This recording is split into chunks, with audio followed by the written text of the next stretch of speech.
Welcome back to this tutorial series on building the classic card game Solitaire with Phaser 3. Previously on part 2, we went ahead and worked on our game layout, and so we created our basic Phaser game objects, and we went ahead and created the overall UI for our game. If you missed the previous videos, there'll be links in the video description to the source code to this point, as well as the complete source code for this video. There'll also be a link to the previous videos if you'd like to catch up, so let's get started. With our game layout completed, it is now time to start focusing on adding support for our player input. And so for the input in our game, we're going to have two main types. The first will be click events. So when the player is on the title screen, we'll support click events here. But then for our game scene, we'll be able to click to draw cards from our card draw pile. Our second one is going to be for being able to drag cards in our game. So we'll be able to click and hold and drag our cards around our scene, and we'll be able to move them to our different piles. So to get started with our input, we're going to focus on being able to drag our cards first. So let's go ahead and jump over to our game scene. So in order to allow our player to click and drag our game objects in Phaser, the first thing we need to do is we actually need to make them interactive. And by making them interactive, this is going to allow us to listen for our various built-in input events, and then we can go ahead and react to this in our code. And so to do this, we need to use the setInteractive method on our game object. So let's go ahead and come to our createCard method. And what we're going to do is after we do our setScale, we're going to go ahead and call another method, and we're going to do setInteractive. And so what this method does is going to go ahead and enable our input for our game object, which is going to allow us to listen for our pointer events. We can listen for when a game object is dragged around our scene and different things like that. And so with this is how we can create really cool things like hover effects. We can move our game object with our mouse. We can go ahead and have it be a button that can be clicked and we can listen to, and different things like that. And so when we call this method, by default, we don't have to pass any arguments to this. And this is going to give us our basic input events like the pointer over, pointer out, click events, different things like that. But in order to make our game objects draggable, we need to go ahead and pass an additional argument to this. And this is going to be an object. And what we want to do is we want to go ahead and set draggable to be true. And so when we do this, this is now going to allow us to listen for that drag event on our game object. And so in our game, we're not going to want all of our cards to be draggable. So what we're going to do is we're actually going to update our method to have this be a argument that we can pass. And so let's go ahead and add draggable, and we're going to have this be a Boolean. And then what we'll do is we'll go ahead and set that to our argument that we provide. So now in our code, when we call our create method, we need to go ahead and update that value. So what we'll do is we'll start with our discard pile. So for our discard pile of cards, we want to go ahead and make those draggable. So what we'll do is let's go ahead and pass in true. Next, for our foundation piles, those we don't want to actually be able to drag. So we're going to go ahead and pass in false. Our Tableau pile of cards, we want to be able to drag them around. So we'll go ahead and pass true. And then for the last thing we need to do is we need to go ahead and update our draw pile, and we don't want those to be draggable, so let's go ahead and do false. So after we save our code changes, there's going to be no visible differences in our game, and the reason for that is this just enables our objects for input. For us to be able to actually do anything with it, we need to register an event listener for our various input types, and then that's going to allow us to handle those events in our game. So what we'll do is let's come to our create method. We're going to go ahead and make a new method, and we'll go ahead and call that from here. So we'll do this. We're going to go ahead and do create drag events. So what we'll do is let's copy that. Let's go ahead and come to the bottom of our class. We'll go ahead and add in our new private method. We'll have create drag events. This won't return anything, so let's add in void for our return type. And now what we want to do is we want to go ahead and create our event listeners for our drag events. And so for our drag events, there's going to be a drag start event for once we start dragging our game object around. There's going to be the actual drag event. So as our mouse moves around our scene, we'll be getting event details for every time that pointer moves. Then finally drag end. So once we release our card and we stop moving it, we'll get that drag end event. So we'll know where our card ended up in our scene. And so to go ahead and add all that logic, what we're going to do is we're going to create a method for each of these event types, and then we'll have our logic inside its own method. So what we're going to do here is let's go ahead and create these three new methods. So we'll do this. We'll do create drag start event listener. And what I'm going to do is I'm going to copy that. Create our method. We'll have void for our return type. Then what I'm going to do is I'm going to copy this. We'll paste it 2 more times. And so we'll have drag start. Then we'll have our drag event listener. And then we'll have drag end. I'm going to go ahead and copy this. Let's go ahead and paste that twice. And we'll add in our 2 other methods. And let's go ahead and update our method names. All right, so we're gonna go ahead and start on our create drag start event listener. And so what we need to do is if we want to go ahead and listen for events in our game, we need to rely on what is called the event emitter class in Phaser, which is used internally to emit a variety of events. And this same class also allows us to register an event listener that will be called when this event is actually being sent out. And what's really cool about Phaser is it uses this class internally on most resources, which means we can listen for all kinds of events on our game objects, our scenes, our plugins, and much more. And so by default, any object that has a built-in event emitter will be able to use the on method to register our event listeners. And so since there's a variety of ways we can listen for events, we need to decide what we want to listen to our event on. And so we could listen on our game object level, but if we did that, we would need to go ahead and create an event listener for each of our different game objects, which is not ideal. It wastes a lot of resources. What we can do instead is we can listen for our input events on our input plugin, which will fire every time there's any type of event for any of our game objects. And so by doing this, we'll have one event listener that we can go ahead and get details about which game object was moved and react accordingly. So to go ahead and do that, we need to reference our input plugin, and then we're going to go ahead and use that on method.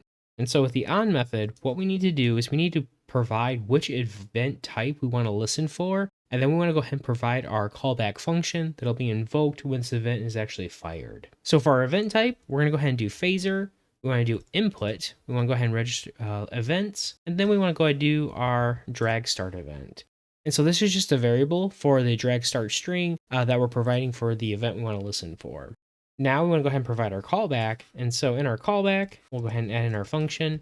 And then so in our callback function, we're also going to add a few arguments. And so anytime Phaser emits an event, it will typically send the relevant details that are tied to that event. As an example, for our drag events, we're going to receive details on our mouse, so our pointer, where it's at in our game, and we're also going to receive details on which game object was involved in that event. So when we start dragging an object, we'll get that object's details. So we need to go ahead and add those in, so we'll go ahead and add in pointer. So this is going to be Phaser. That'll be our input, and it's going to be a pointer object. Then we'll have our game object. And so for our game, right now we only have our image game objects that we're enabling for input. So we're going to go ahead and type for that. So it's going to be a Phaser, game objects, and it's going to be an image. So all we're going to do for the time being is we're just going to go ahead and do console log. And what we'll do is we'll do our game object.x, our game object.y, and just so we can see something happening. And then what we'll do is we're going to go ahead and update the alpha on our game object so we know which game object is actually being moved. And so we'll do set alpha, and we'll go ahead and do 0.8. So if we go ahead and save, if we go ahead and click one of our cards and we hold it down, what we should see right away is we should start seeing messages appear in our console with the details of our X and Y of that game object. And we should see now our game objects, our alpha, is being updated because we're now starting that drag. And so how that works is as soon as you click on your game object, that is the trigger for our drag start event. And then as you hold your mouse down and move it around, that would be our next event. And so now what we want to do is we want to apply the same logic to our other methods. So what I'm going to do is I'm going to copy this here, go ahead and paste in our other two methods. Then what we want to do is we want to update the event we're listening for. So for create drag event listener, we just want to listen for our drag event. Then on our drag end event listener, we want to change this to drag end. Then what I'm going to go ahead and do is, and when we get our drag end event, we're going to go ahead and reset our alpha back to 1. So that way our card will be visible again. And then what we're going to do in our drag event listener, let's go ahead and get rid of our set alpha call, and we'll go ahead and save. So now what we should be able to do is if we click on one of our game objects and we move our mouse around, we'll see that we're getting our X and Y position multiple times now. So anytime our pointer moves, our event triggers, and as soon as we release our mouse, it fires one more time. We see our alpha is now updated. So now what we need to do is now we need to actually update our game object to move as our mouse moves around our scene. And so to do that, we're going to go ahead and add a few more arguments to our callback here for our drag event listener. And so we're going to go ahead and add in drag X, which is going to be a number. And then we'll add in drag Y, which will also be a number. And so the drag X and drag Y arguments are going to be the X and Y position of where our mouse is actually moving to in our scene. And then that way we can go ahead and update our game object to be in that position. So what we're going to do is we're going to do game object. We're going to use set position to update our X and Y values. And then we're going to use our drag X and our drag Y numbers to go ahead and update our position. So now if we go ahead and save, we should be able to click on one of our cards and move it around our scene.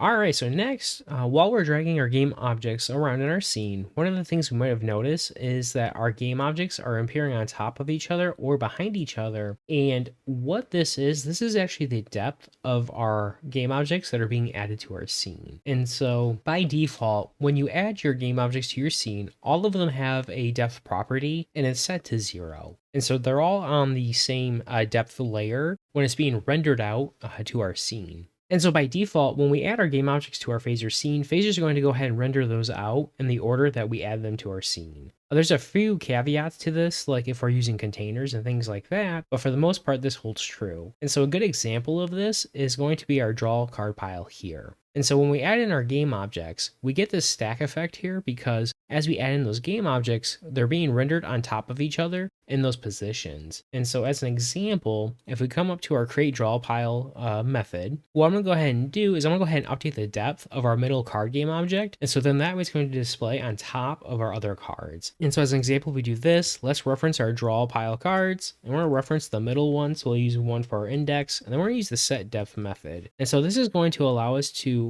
modify that property on our game object. And so if we go ahead and set this to 2, what's going to happen now is because that depth is higher than our other game objects, it's going to be drawn on top of it. And so this is one of the ways we can control how our game objects appear in our scene and have those game objects be drawn on top of other ones. And so a good way to think of depth is this is kind of like the z-index for the CSS property on your HTML elements. And so the higher your depth is, the higher it is in the display order, it'll be displayed on top of your other objects. And the lower it is, it'll be displayed under the other objects. And so typically this is really useful for like when I do like UI elements, we'll always want those to be placed on top of everything else in our scene. But for our case, because we want our cards to actually be on top of each other when we're moving them around, we'll also need to make use of depth. And so what I'm going to do is I'm going to go ahead and remove this code. And so what we'll want to do is as we move our game objects around our scene, we'll want to go ahead and update our depth property to have that game objects be on top of all of our other game objects. Because ideally, as we drag this around, we'd want it to be in front of our card stack here. And so to do that, we'll update our event listeners to modify our depth property on our game objects. So what we'll do is after we do our set alpha here, we're going to go ahead and do game object, we're going to go ahead and do set depth. And we're going to go ahead and set this equal to 2. And let's go ahead and copy this. And then on our drag end event, we'll go ahead and reset it.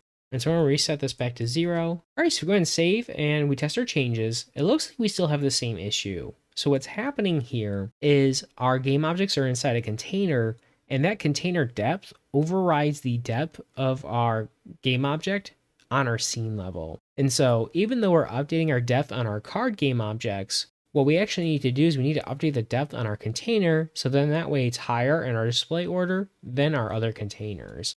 Real quick, we're going to go ahead and test our depth and make sure it's working. What I'm going to do is I'm going to come up to our create draw pile method, and what we're going to go ahead and do is we're going to go ahead and pass in true for making them draggable, just so we can see if our code's working. So what I'm going to do is now if we click and drag our draw pile, if we move that card around, we can see it is now displaying on top of all of our other cards, even though our draw pile was created before all of our other image game objects in our scene. So what I'm going to do is I'm going to revert that back to false. So in order to address the issue of our depth, we'll need to go ahead and update our code to update the depth on our containers instead of our card game objects for our Tableau. And so to do this, we'll need to store some data on our game objects so we know which card pile our card actually belongs to.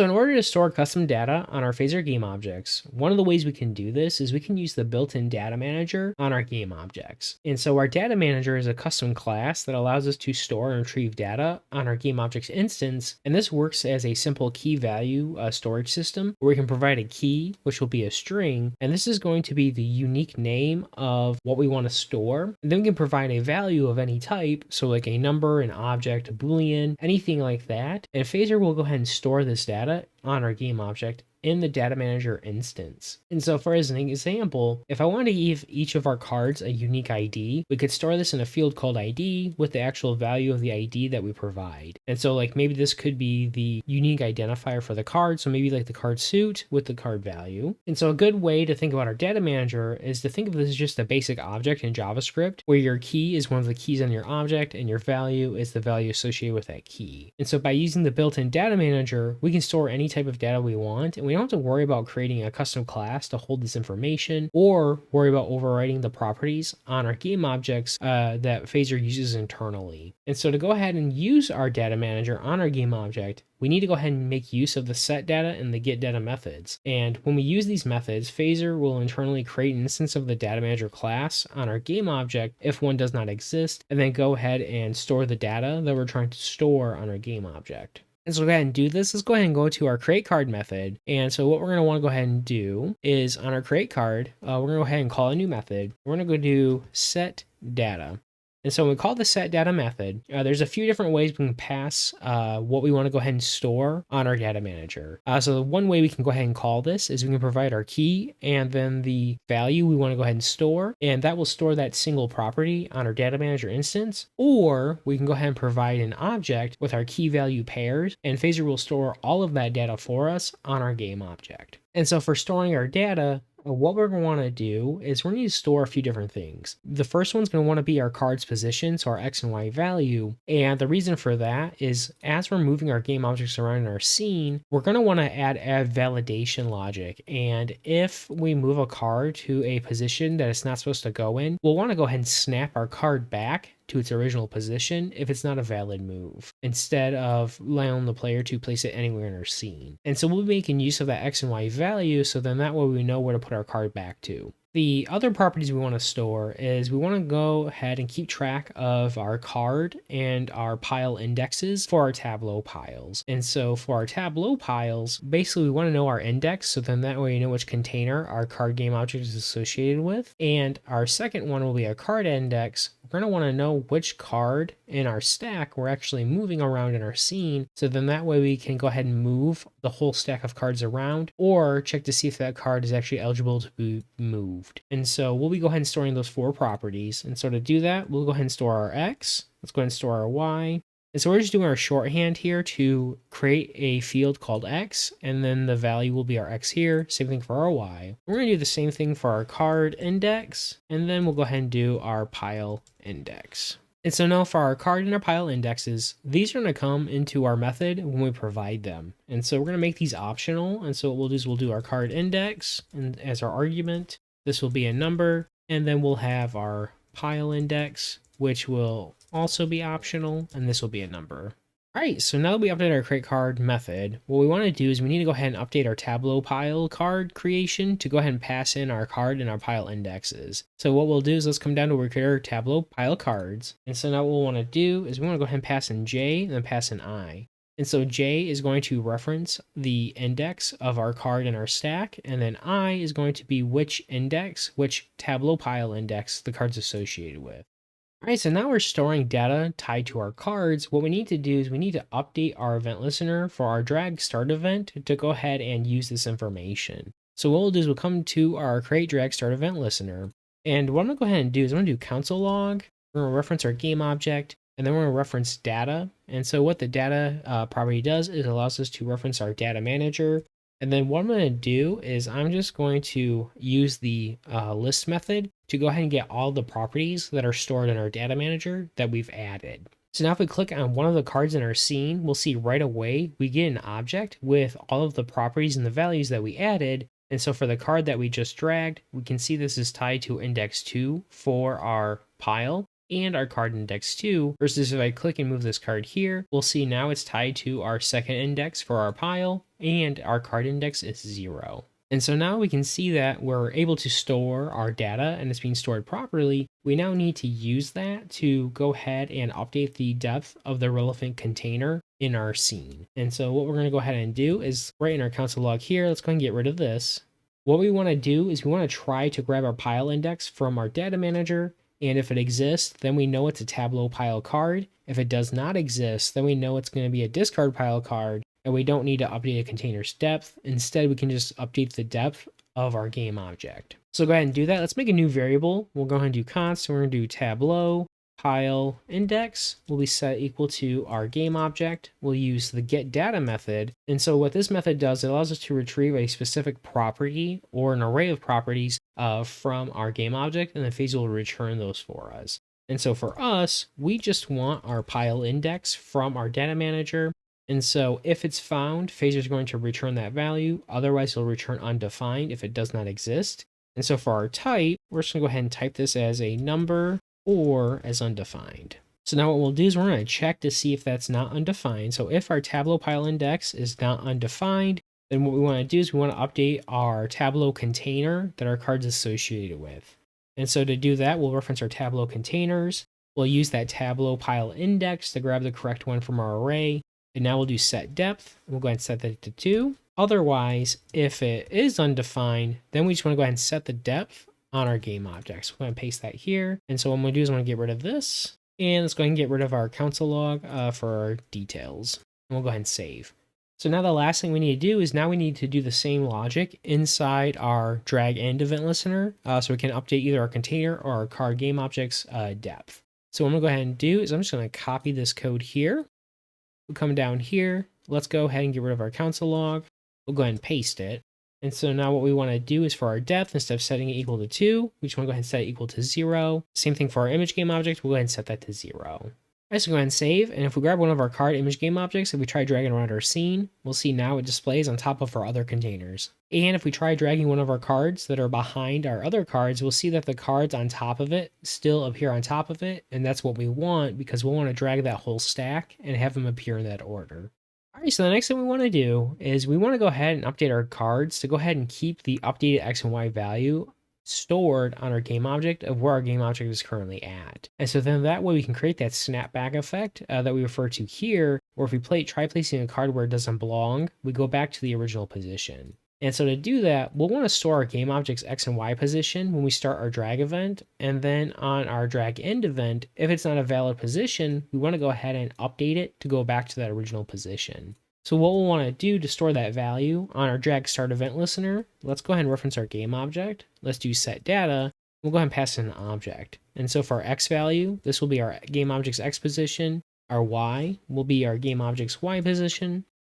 And now what we want to do is in our drag end event listener, we want to go ahead and update our position to go ahead and use those stored values. So after we go ahead and do our alpha check, what we'll do is we'll do our game object. Let's use the set position method. And now we need to go ahead and grab our X and Y values from our data manager. And so we'll do our game object, get data, and we'll go ahead and pass in X, and this will be a number. And then we'll also do our game object, .get data, and we'll grab our Y property from our stored data, and this will also be a number. So now if we go ahead and save, if we try moving our cards around in our scene, what should happen now is after we release our mouse, our card should now snap back to its original position. So now that we have our basic movement function being handled, the next thing we do is we need to add support for moving a stack of cards. So in the game of Solitaire, when we pick up our face up card in our Tableau pile, we need to move all of the cards that are on top of that card as well. And so in order to do this, we'll need to make use of that pile index and the card index properties that we're storing in our data manager for our cards. So that way we can grab the relevant cards on top of that card and move them around our scene. And so to go ahead and do this, what we'll do is we're going to make a new method to figure out which cards actually need to be moved. So what we'll do is let's come down to the bottom of our class. Let's add a new private method, and we're going to do get number of cards to move as part of a stack. And so for this method, what we'll do is we'll go ahead and we're going to receive our Tableau pile index and our card index, and that way we can go ahead and reference our correct containers. And so we'll have our Tableau pile index. This is going to be a number. We'll have our card index, which will also be a number. And then what we'll do is we're going to return a number of cards we need to actually move. And so for the time being, I'm just going ahead and do return 0. All right, so now what we'll need to do is based on our Tableau pile index, we want to grab the relevant container. And so from that container, we need to figure out how many image game objects are inside that container. And once we have that, we can compare that to our cards index that we have stored. And so the reason that this will work is when we add game objects to our containers, they are stored in the order that we add them to it. And so due to that, we can rely on that index that we set in our data manager to know what other cards are currently stacked on top of that card. And so to go ahead and do this, the first thing we're going to do is we're going to make sure that our Tableau pile index does not equal undefined. If it is undefined, then we want to go ahead and return 0. If it's not undefined, now what we want to do is we want to grab our relevant Tableau pile and figure out how many cards are inside that container. And so to do that, we'll go ahead and use our length method. And so what we'll do is we're going to do const. Let's make a new variable. We'll do const. Let's do last card index, and our container will be equal to this, our Tableau containers. Let's go ahead and provide our Tableau pile index. And now we're going to go ahead and use our length property, which will give us the number of game objects inside our container. And now because this gives us back our size, we're going to go ahead and subtract 1. And so the reason for that is we have a 0-based index. And so even though if we have one object in our container, to grab a reference to it, we want to go ahead and return a 0 for that 0-based index. All right, so then what we'll need to do now is we need to figure out how many cards to return based on this value here. So as an example, if I grab this card here in this stack of cards, the index on this card should be 1, but then we should have 4 cards, and so the last card index should be 3. And now if we go ahead and subtract it, we'll know that 3 minus 1 is 2. We have 2 cards we need to move, as well as this card here. Versus if I grab this card in the stack, we know that this is the index 3, and so our last index will be 3, so it should be 0. We should return 0 cards in addition to the card we're moving.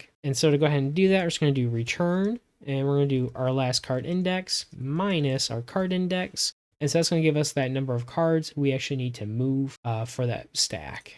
All right, so now that we know how to figure out how many cards we need to move as part of our stack, we now need to update our drag event listener to also move those cards. So what we'll do is we'll come to our drag event listener, and inside our event listener, in addition to updating our game object's position, we want to go ahead and update that stack of cards as well. And so what we'll do is below our code here, let's go ahead and do const. Let's grab our Tableau pile and our card index values from our data manager. So what I'm going to do is I'm going to copy this line here to grab our Tableau pile index. Next, for our card index, I'm also going to go ahead and paste it one more time, and we'll go ahead and change this to be card index. And so instead of pile index, this will be card index, and then we'll just go ahead and type this as a number. And so the reason we're doing that is we're going to rely on our pile index. If it's not set, then we're not going to do anything. If it is set, then we know our card index will also be set as well. So now what we'll do is we'll have our checks. We'll do if our Tableau pile index does not equal undefined. Now we want to go ahead and do our logic. And so first we need to grab our number of cards we need to move. And then for each of those cards, we want to go ahead and update their position. So what we'll do is make a new variable, we'll do const number of cards to move. We'll set that equal to this. We'll do get number of cards to move as part of a stack. Let's pass in our Tableau pile index and our card index variables. Now we want to go ahead and loop through each of those cards. So what we'll do is we'll do for, we'll do let I equal 1.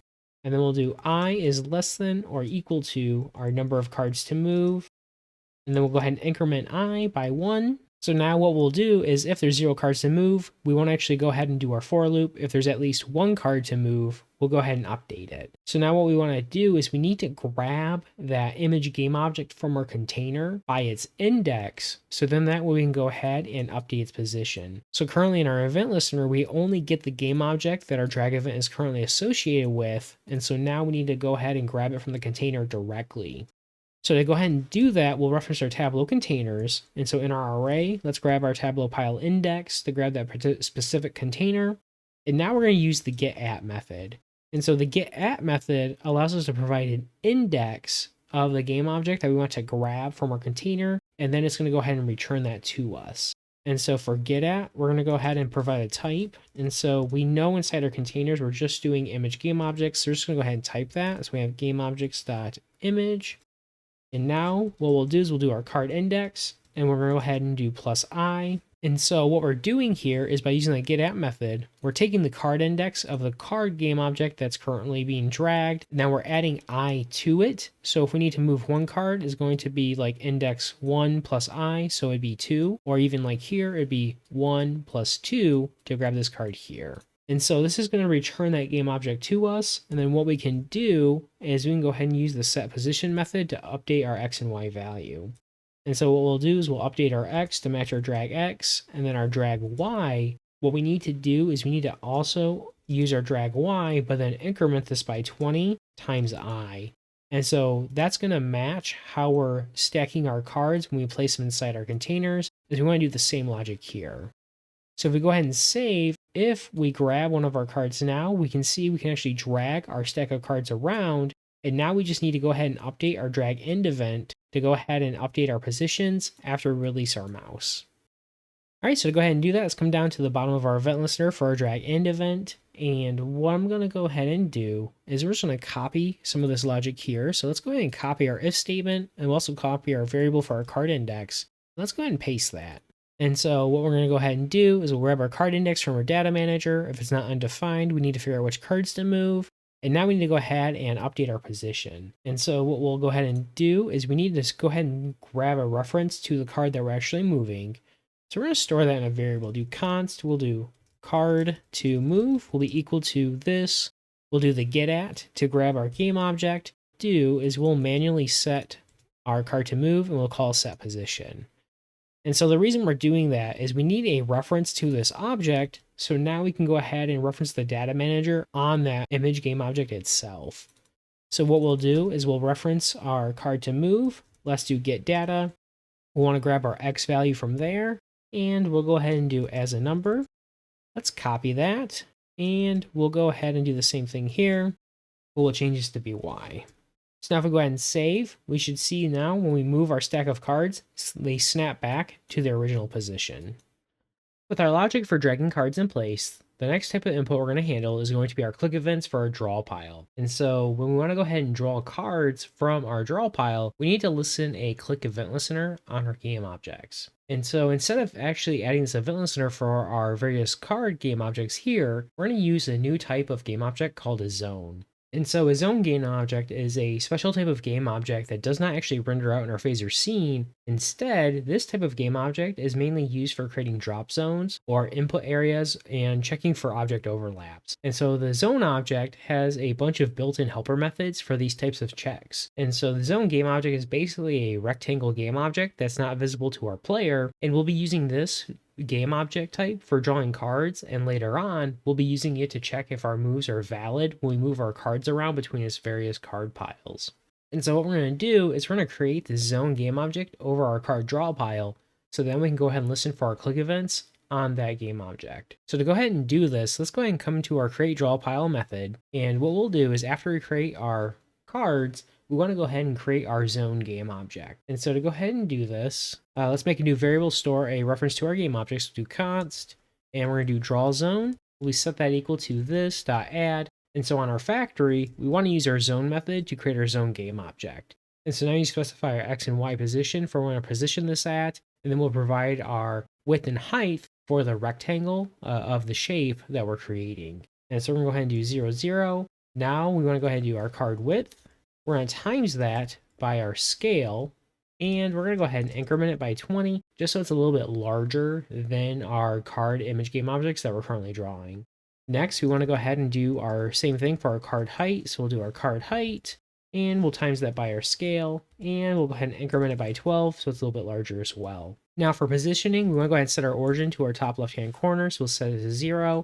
And now we want to go ahead and make it interactive, so then we can go ahead and listen for our events. So we'll go ahead and do set interactive. We won't provide any arguments because we don't need to be draggable. And so now we need to go ahead and listen for that event. And so previously we used our input plugin to go ahead and listen for our events in our scene.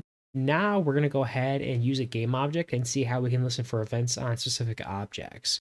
So to do that, we'll reference our draw zone. And now we're going to use our on method to reference our event emitter for this specific game object. Now we need to provide our event. So it's going to be phaser, input, events. We want to use our pointer down event. And so for our pointer down event, this is going to be when the mouse actually clicks down or our pointer interacts with our game object. And now we need to do our callback. And so in our callback, I'm just going to go ahead and do a console log for the time being, so make sure everything's working. And we'll do console log, and we're going to say draw card. So after we do that, if we go ahead and click on our draw card pile, we'll see now our console log message shows up. And so to make it actually easier to work with zone game objects, one thing I like to do is I like to actually draw out the rectangle shape that represents the zone game object. So then that way it's very easy to see where that zone is in our game. And so what we're going to do is we're going to make use of this debug variable we previously added. We've not used it in our code. And so what we're going to do is if debug is set to true, we're going to go ahead and draw out our rectangle to represent our zone. So in our create draw pile method, what we're going to do is let's go ahead and add a new rectangle. So we're going to do if, and we'll say if debug, so if it's set to true, we're going to go ahead and add a rectangle game object. So let's reference our factory and we'll add in our rectangle. So now for this, we want to go ahead and use our properties from our draw zone so it actually matches it. And so we'll do our draw zone game object, we'll reference our X, we'll reference our Y, and then we'll reference our width and height. So for our color, we're just going to do red. So let's do 0x, ff, 0000, and now we'll do 0.5 for our fill alpha, so it's a little bit transparent. And now we want to go ahead and update our origin, so it's at the exact same position. So we'll do 0. So when we save, because debug is not set to true, we don't actually show anything. So let's go ahead and update our code. And now we'll see our red rectangle shows up, and now we can see where that zone is. And so if we try clicking anywhere outside that red rectangle, nothing happens, but the moment we click anywhere inside it, we now see our console log message. All right, so the last thing we're gonna go ahead and do with our draw card pile for the time being is we're gonna go ahead and update our click event listener to go ahead and add cards to our discard pile. And so in the game of Solitaire, as we draw new cards from our draw pile, we're automatically gonna place them on top of our discard pile. And from this pile, the player will be able to play those cards to the foundation or tableau piles. As they play cards from our discard pile, they'll be able to keep playing those cards one after another, as long as they can play the top discard pile that's currently displayed. And so for the time being, all we're going to do is we're just going to update our draw card pile to make our 2 card game objects we created earlier to actually be visible. So what we'll do is let's come back to our event listener for our click event, and we're going to go ahead and let's get rid of our console log. And so now what we want to do is we want to go ahead and reference our 2 card image game objects here in our discard pile, and we want to go ahead and make them represent the card that we just drew. And so to do this, we'll want to go ahead and update our frame so we know which card we're displaying. For the time being, this will just be our card image back frame, but later on, like if I drew the ace of spades, we want to use that frame for our card image game object that we have here. And then we want to go ahead and make it visible. And so to go ahead and do this, the first thing we'll do is we'll update our bottom card in our discard pile to reflect the top card. And so the reason for that is as we add another card on top of our discard pile, we want that bottom one to reflect whatever card was there previously. So as an example, like here, we have this 8 of clubs. Now we have a 2 of hearts, but we see our bottom card image game object is now an 8 of clubs. So to go ahead and do that, let's go ahead and do this. We'll reference our discard pile cards. We'll reference index 0, so for our bottom card, we want to call set frame. And so we want this to match the top card that's currently on top of it. And so we'll reference our discard pile cards. We'll use the first index. We'll grab the frame property. And now we want to make it visible if it needs to be visible. And so now we'll just match our top card. So if our top card is visible, our bottom card will now be visible. So we'll reference our discard pile cards. We'll grab the top one and we'll do visible. Now we want to go ahead and update our top card to match the discard pile card that we just drew from our draw pile. And so we'll do this. We'll do our discard pile cards. We'll reference our first element. We'll reference the next element, so our index 1. Now let's do set frame. And for the time being, we're just going to hard code this to match the back of our card frame. And now we'll go ahead and we'll make our top card visible. We'll go ahead and set equal to be true. All right, so now what we're doing here is if we go ahead and click on our draw pile, we can see now a card shows up in our discard pile. If we try moving it around, we see there's no card below it. And so what we're doing is by updating our bottom card to match our top card, our bottom card is still not visible when we draw our first card. Next, we go ahead and update our top card to be visible. So now if we go ahead and draw one more card, what should happen is now we'll have 2 cards in our discard pile. And we can see that now our top card is visible and our bottom card is visible because of the logic we added. All right, with that brings this video to an end. In our next video, we're going to go ahead and continue working on our Solitaire game, and we're going to focus on adding in our logic for actually moving the cards around in our game between our various piles. So as a reminder, there's a link in the description of the video to complete source code for this video, and as always, thank you so much for watching. I hope you enjoyed the content. If you did enjoy the video, please consider liking the video and hitting the bell icon to be notified when the next video in the series is released. For more great Phaser 3 content, please see the links on your screen now.